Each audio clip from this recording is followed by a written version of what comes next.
ሰዎች ችግር ውስጥ ሲገቡ በቃ ይሄ ከድህነት ወደ ሀብት እንዴት እንደሚመጣ በቃ ሰው ትዳሩን ፈቶ እንዴት በስትክክል ሊመራ ብቻ ይሄ ዋና ዋና የሆኑ ነገሮች ሰዎች ይስተካከሉኝ ብሎ በሚያስቡ ፈጣሪ ጋር ጸሎቴ ዘገየ ብለው በሚያስቡበት ጊዜ መጥተው እሷ ጋር መላ ይጠይቃሉ። በጥበብ ታሳየኛለች ማለት ነው።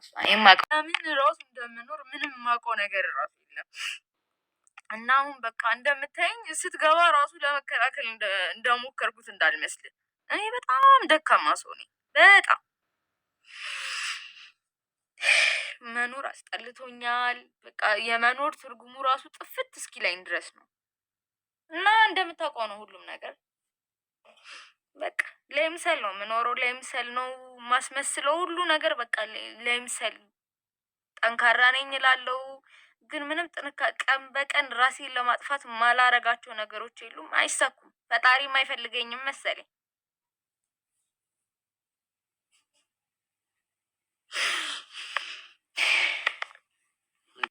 የእሷን ነገሮች እማራለሁ። ከስር ከስር የሚመጣ ነገር ካለ ደግሞ አመጣለሁ። በቃ እንደዛ ነው። ይነጋል ይመሻል፣ አዲስ ነገር የለም። ምንድን ነው የምትማሪው? እማራለሁ። እናትሽ የባህል ሐኪም ናቸው እንዴ? መድኃኒት ቀማሚ ናቸው? እኔ ማቀው እኔ ያሰብኩትን አይደለም። አይ እኔ ጥበብ እንደመማር ነበር ማቀው። ጥበብ ነው የምታስተምረኝ እናቴ። ሰላም ውድና የተከበራችሁ ቤተሰብ እንደምናላችሁ፣ እኛ ጋር ሁሉ ሰላም፣ ሁሉ አማን። ላይክ፣ ሼር፣ ሰብስክራይብ እያደረጋችሁ የፍቅር ያሸንፋል ቤተሰብ ያልሆናችሁ ቤተሰብ ሁኑ። ስትጀምሩ ቪዲዮውን በላይክ ጀምሩት።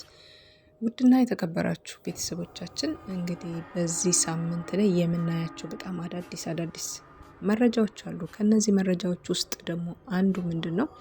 ስለዚህ ስለ ጅብ መሆን ሰዎች ወደ ጅብነት እየተቀየሩ ነው። የሰው ጅብ አለ ጅብ ምናምን እየተባለ ምንሰማቸው ነገሮች ወደ እውነት የተቀየሩበትን አጋጣሚ ይሄን እየሰማን ስለሆነ እያየንም በአይናችን እንዴት እንደሚቀየሩ ልብሳቸውን አውልቀው በየመቃብር ቦታው የሚንከባለሉ ሰዎች የመቃብር አፈር እየሰበሰቡ እንዲሁም ደግሞ ባለ ሱቆች፣ ባለ ሀብቶች ቤት አካባቢ ላይ እንደዚሁም ደግሞ ስራ ቦታቸው ላይ በመሄድ ጭምር ያንን አፈር እየረጩ እንዲሁም ልብሳቸውን አውልቀው በመንከባለል የተለያዩ የባዕድ አምልኮችን እያስፋፉ ያሉ አንዳንድ ሰዎች አሉና እነዚህ ድርጊታቸውን እንግዲህ በጣም ጎበዝ ልጆች ወጣቶች ናቸው። እንግዲህ ይሄ ማለት ደግሞ ህይወትን እስከ ማሳጣት ድረስ ያደርሳል ማለት ነው። የዚህ ስራ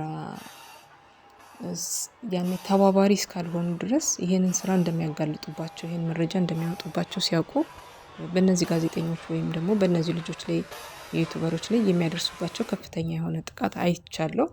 እያየንም ነው። በጣም ብዙ ሰው እየተመለከተው ነው ይሄንን ነገር ማለት ነው። ግማሹ ድራማ ነው ይላል፣ ግማሹ የሚያውቀው የደረሰበት ወይም ደግሞ ከመናፍስት ዓለም ጋራ ያለውን ግንኙነትና ቅርኝት የሚያውቁ ሰዎች አዎ ትክክል ነው ሲሉ፣ የተወሰኑት ሰዎች ደግሞ አይ አይደለም ብለው ይሄንን ሴራ ያዩትን ነገር የሚደግፉ ሰዎች አሉ ማለት ነው። አያምኑም ማለት ነው። እና እኔ ምንድነው እዚህ ጋር የተመለከትኩት ሰው ልጅ በአጠቃላይ በነፃነት ወጥቶ የሚገባው በእግዚአብሔር ቸርነት በፈጣሪ ቸርነት ነው እንጂ እንደኛ ቢሆን ምድር ላይ አንድም ሰው የሚተርፍ ያለ አይመስለኝም ነበረ። በጣም ተጨካክነናል። በጣም የመናፍስቱ ዓለም ገዝቶት የያዘው ምድርን በጠቅላላ ነው ማለት ይቻላል። የሰው ልጅ በሱ ቁጥጥር ስር ብላችሁ በሉት።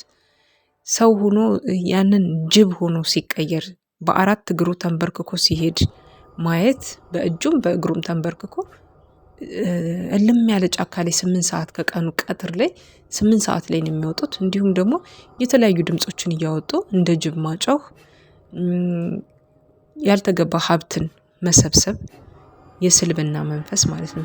እንደ ሰላቢ ሆኖ ያንን ሀብት ይሰበስባሉ። የት ሀገር ይዘውት ለመሄድ ነው? ያንን ሀብት ሰብስበው የሰውን፣ የእህቱን፣ የወንድሙን፣ የጎረቤቱን እንዲሁም ደግሞ የሌሎችን ማህበረሰቦች ሀብት እየሰበሰቡ የት ሀገር ለመኖር ነው? በሰማይ ቤት ይሰራበታል ተብለዋል። የሰው ሀብት በመስረቅ በመውሰድ በመስለብ እና በጣም የሚያስነውር የሚያስጠላ። እኔ በጣም ብዙ ነገር ነው ያየሁት ከነዚህ ሚዲያዎች በጣም ነው የገረመኝ ማለት ነው። እኔ እኔ ያየሁት እናንተ ካያችሁ እንቅልፍ አይወስዳችሁም። እንዴት መሰላችሁ? ሰውየው ልብሱን ያወልቃል። አሳቻ ሰዓት ጠብቆ ነው የሚሄደው። ማንም ሰው እንዳያየው ቀጥ ብሎ ይሄዳል። ልብሱን ያወልቃል። መቃብር ቦታ ላይ ይንከባለላል። ከዛ በኋላ የሚፈልገው ቦታ ላይ በመሄድ እንደዚህ የሰዎችን ሀብት ንብረት ወደሱ እንዲመጣ ያደርጋል ማለት ነው። እና በጣም ነው የሚያስነውር፣ አስጸያፊ ነው። እንዲሁም ሴቶቹ ራሱ ከሱቅና ሱቅ መካከል ላይ ያላቸው የነሱ ብቻ ሱቅ ተለይቶ እጅግ በጣም ተመራጭ እጅግ በጣም ጥሩ እቃ ያላቸው ሰዎች የነሱን ሱቅ ትተው ነው እዛች ምታት የምትሰራዋ እንዲሁም መቃብር አፈር ላይ የምትንከባለለዋ እንዲሁም የመቃብር አፈር በየቦታው እየዞረች ትልልቅ ንግድ ድርጅቶች ላይ እየሄደች የምትበትነዋ ላይ እሷ ላይ ነው በብዛት የሚገዟት ማለት ነው። እና በጣም የሚገርም ነው። አንዳንድ ቤቶች አይታችሁ ከሆነ የንግድ ቦታዎች እንዲሁም ደግሞ የተለያዩ ማህበረሰቦች በጣም በቃ በኑሯቸው በህይወታቸው ምስቅልቅል ያሉት በእነዚህ ሰዎች ምክንያት ነው። 100% በቃ በእነዚህ ሰዎች ምክንያት ነው። እኛም ጥሩ የሆነ የእምነት ስለልቦና የለንም። ያኔ አማኞች ነን እንጂ ከልባችን አይደለም። ይሄን ያክል ከውስጥ የጠለቀ ከውስጥ የፈለቀ እምነት የለንም። እና ለዛ ይመስለኛል እኛም እንጎዳለን በተሎ ማለት ነው። የማሸነፍ ጥበብና ኃይል የለንም። አቀራረባችን ከፈጣሪ ጋር ያለን ነገር በጣም አርቀነዋል ማለት ነው። እና እነዚህ የሰው ጅብ የሚባሉት ሰዎች የሚያደርጉት ምንድነው? መቃብር አፈር ላይ ሄዳሉ፣ ይንከባለላሉ፣ ሌሊት አድርጎ የተባሉትን ያደርጋሉ፣ እንደ ጅብ ይጮሃሉ፣ ጅብ ይጋልባሉ። የተለያዩ ነገሮችን የታዘዙትን ነገር ሲያከናውኑ ቆይተው የሰዎቹ በር ላይ በመሄድ እየተንከባለሉ የዛን ባለሀብት ገንዘብ ጥርግርግርግርግ አድርገው የቤቱን ፍቅር፣ ሰላም ሁሉ አደፈራርሰው ይመጣሉ ማለት ነው። እና ይሄንን ነገር የሚሰልቡትን በተዘዋዋሪ መንገድ ገቢ የሚሆነው ወደ እነሱ ነው ማለት ነው። ሌላው ግብር ይከፍላሉ። ግብር የሚከፍሉት ጥቁር ፍየል፣ ጥቁር በግ፣ ጥቁር እንደዚህ እየተባሉ ነው። ወንዝ ዳር ይዘህና ይሄንን ያክል ታርዳለህ እንዴት ታመጣለህ ምናምን ተብሎ ግብር ይከፍላል። ግብር የማይከፍለው በሽተኛ ያደርጉበታል ልጁን። እንዲሁም ደግሞ ራሱ በህይወቱ ላይ ደስተኛ ሆኖ እንዳይኖር አድርገው ያሳስሩታል ማለት ነው። ማሰር ማለት ፖሊስ ጣቢያ ወስዶ አይደለም። ፖሊስ ጣቢያ ብትሄዱ በህግ ነው የምትቀጡት። ይሄ በመናፍስት ሴራ መታሰር ማለት ነው። እና ውድ ቤተሰቦቼ እኔ በጣም የገረመኝ ነው። ፕሮፋይላቸውን አይታችሁታል። እነሱ ሚዲያ ላይ ገብታችሁ ሙሉውን መረጃ ብታዩት ደግሞ ከኔ የበለጠ እኔ ከነገርኳችሁ በላይ እኔ እየፈራሁ ነው ሁሉ ያወራሁት ማለት ነው። ማለት እኔ ሰይጣንን ፈርቼ ሳይሆን በቃ የሆነ ማለት የሰው ልጅ በእንደዚህ አይነት ደረጃ ወርዶና ዘቅጦ ስታዩት እንዴት እና ያናድዳል። የሰው ልጅ በዚህ ያክል ደረጃ እምነተ ቢስ መሆን የለብንም። አሁን ቅድም ልጅቷ ምንድነው ያለችው? ከእግዚአብሔር መልእክት ቶሎ አልደረሰልንም፣ ጸሎታችን ቶሎ አልመጣልንም በማለት ብቻ ምንድነው የሚያደርጉት? ሰዎች ወደኛ ይመጣሉ። እኛ ጋር ሲመጡ ደግሞ ያው የሰይጣንን ግብር ይከፍላሉ። እኛም ደግሞ በቶሎ መልስ እንሰጣቸዋለን። ሰው ግደል ከሆነ ይገላሉ፣ ሀብት ፈልገው ከሆነ ሀብት ይወስዳሉ። ንብረት እንደዚህ አድርገህ ከሆነ የተባሉትን ነገር ለማድረግ በፈጣን ምላሽ ለማግኘት እነዚህ ጠንቋዮች ቤት ይሄዳሉ ማለት ነው። እና የሰው ልጅ በራሱ ያው እግዚአብሔር ራሱ ጊዜና ወቅት አለው። ሊሰጠንም ሊነሳንም የሚችልበት ሰዓታት አለው።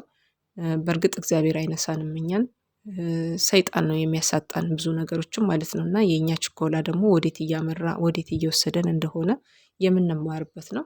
እና ይቺ ልጅቷ የተናገረችው ነገር አለ። ከእናቷ ጥበብን የምትወርስ የመሰላት ግን ባጋንንት ስራና ባጋንንት ቦታ ላይ ያለች የሚገርም ነገሮች የሚከናወኑት ድርጊቶችን አይቼ በጣም ነው ያዘንኩት። እና እኛ ራሳችን ፈልገን ሄደን መልሰን